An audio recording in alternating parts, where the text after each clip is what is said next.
What is going on, ProGuides family? My name is Matt and welcome back to another video. Today we are going to be taking a look at the latest patch coming to Valorant, patch 1.13, and our latest tier list. But before we get into all of that, you'll know what time it is. It's of course time for our question of the day. Today's question is, in the future, would you like for Riot to continue the monthly tournament system, or would you like to see them create a franchise league like the LCS to showcase the best of Valorant esports? Personally, I would like to see an LCS type of system implemented so that we can get more Valorant competition within the major regions more often. Bi-monthly tournaments is nice for building hype and creating bigger prize pools for competitors, but I think more Valorant consistency is great for growing the scene. With that being said, let's jump right into the video. We'll start off with map changes. The map Icebox has received some pretty significant changes to the way a few popular verticality spots work. The first change can be found on Site A. The belt area close to attacker spawn had its height reduced, and a new ramp was added to connect it to the platform below. The second change involves adding a see-through gate under a belt that cannot be passed through from ground level. The only way to pass this gate is by going completely around it or walking above it on belt. The third change to A site involved changing the slope wall in sight into a 90-degree angle wall with new boxes that can be scaled. And the final change to A site saw the removal of the double stack of Radianite crates and the addition of a smaller container in the back of the site. Moving on to B site, the only notable change involved changing the height of the yellow container. The yellow container went from a double stack of crates to a single stack, which significantly changed the height of one of the tallest objects in Icebox. This will make defenders who try to hide on top of the box in pre-round much more visible to attackers. There are of course some new game modes. A new Snowball Fight mode will be going live from December 15th for 2 weeks.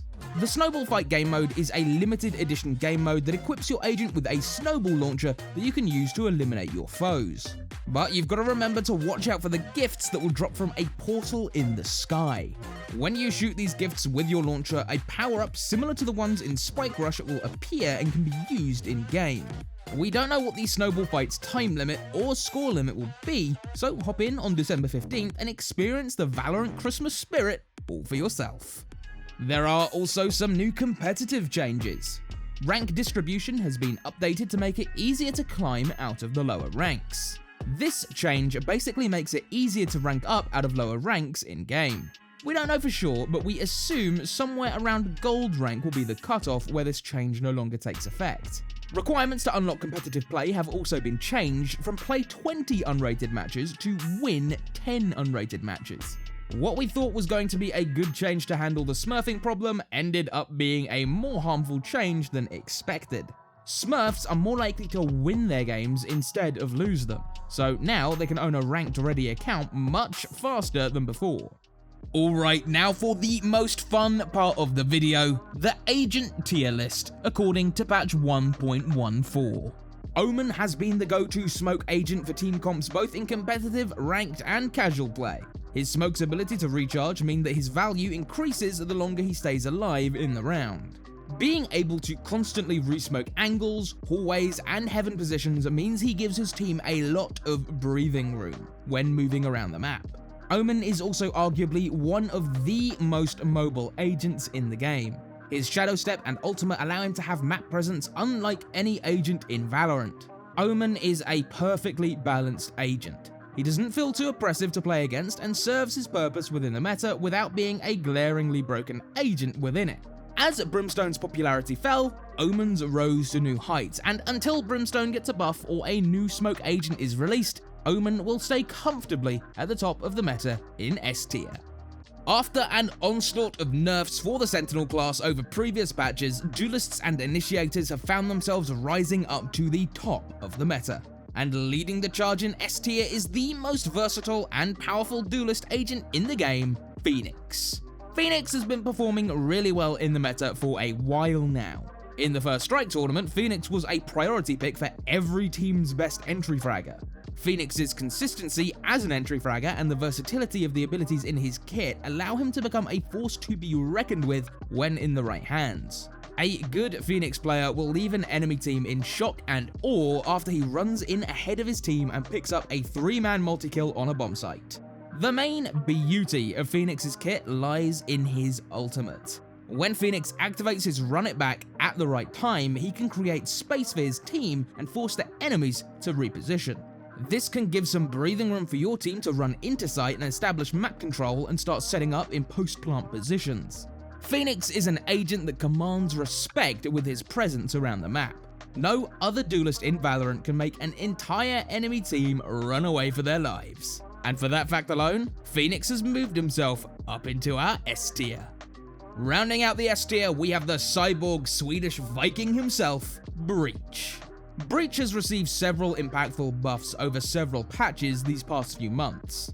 The most important changes bolstered his ability to thrash around enemy teams with his flashes, fault line, and ultimate.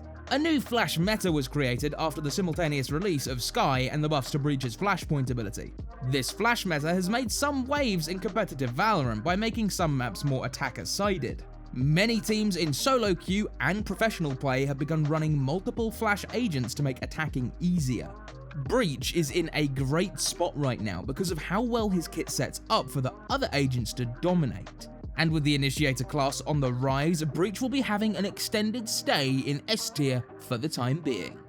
Starting things off in A tier, we've got a newcomer in the Valorant meta, which has found prominence in both the competitive and ranked meta, and that agent is SKYE.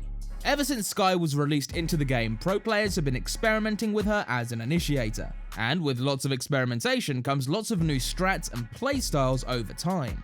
A lot of people have realized SKYE's healing abilities have made her an ample replacement for Sage in the new meta.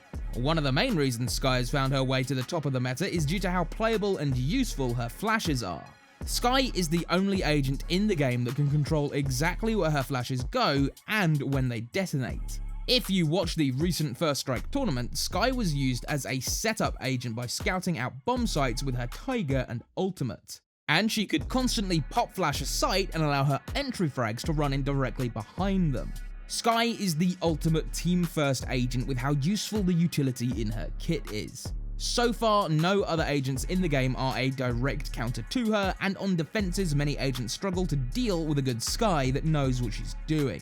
Unless Riot releases a patch soon that nerfs some of SKYE's utility, she has found herself a firm place in the A tier of the meta. Next up in the A tier, we have the high-flying fighter pilot, JETT.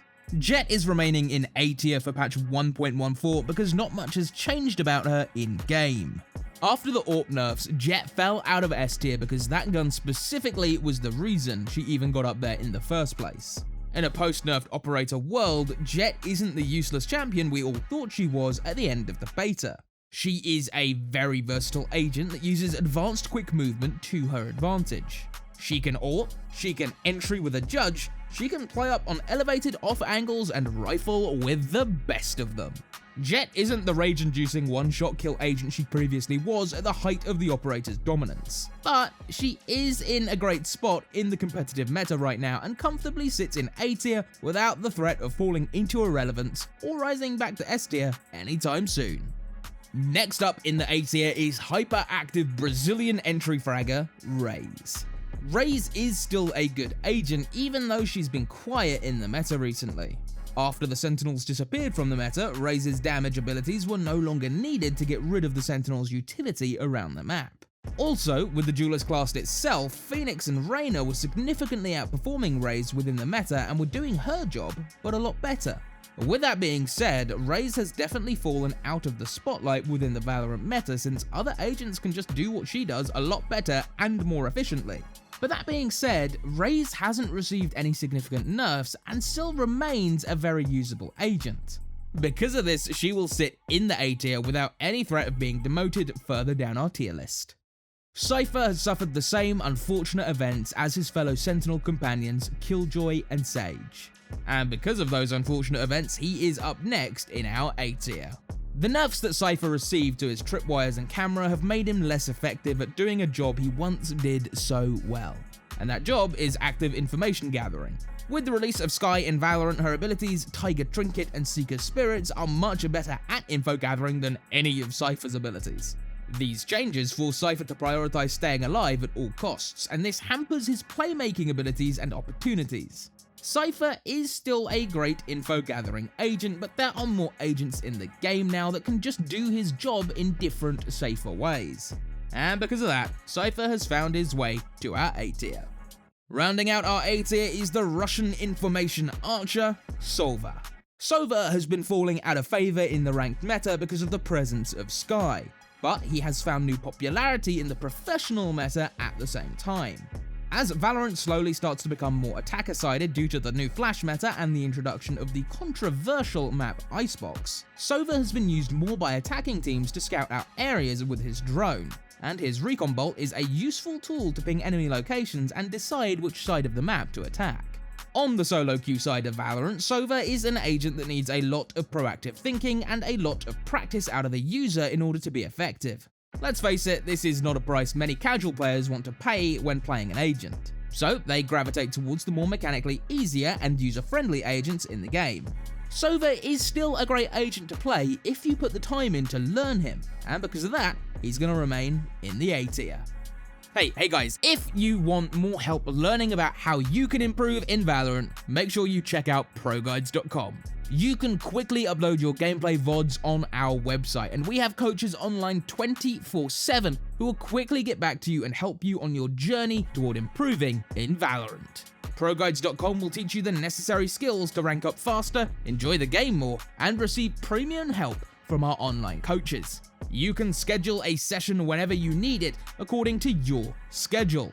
No more time being stuck in your elo. Head over to ProGuides.com to begin your journey to the rank of your dreams. Starting off the B tier, we have one of the many Sentinel agents that have fallen from grace in the meta, and that agent is KILLJOY. KILLJOY was hit hard with the Sentinel nerfs, and her play rate and win rate have suffered as a result. Riot wanted her to go from a passive site denial agent to an active site denial agent, and they achieved that by taking power out of her alarm bot and turret. KILLJOY now needs to stay within a certain range of her bot abilities in order for them to be active and do their job. They also now permanently disable upon her death. These nerfs take away from KILLJOY's ability to rotate and have a bigger presence when on defense. Also forces KILLJOY to prioritize staying alive at all costs, which reduces her potential to go for proactive plays in-game.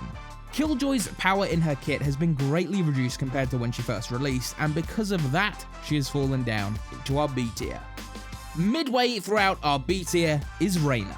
REYNA is a straightforward agent in that her only job is to flash her way onto site and get the opening pick.